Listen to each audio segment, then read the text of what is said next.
ফাঁকা পেটে হওয়া উচিত।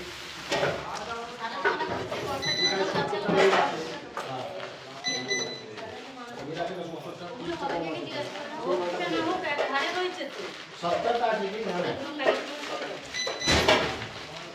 আরে 50 একটা 20 গোল্ডেন আছে, গোল্ডেন আছে 50 আর 20 আছে। হ্যাঁ তাহলে ওখানে 30টা কম হয়ে গেল একটা পেটি। 30টা মাল বেরিয়ে গেল।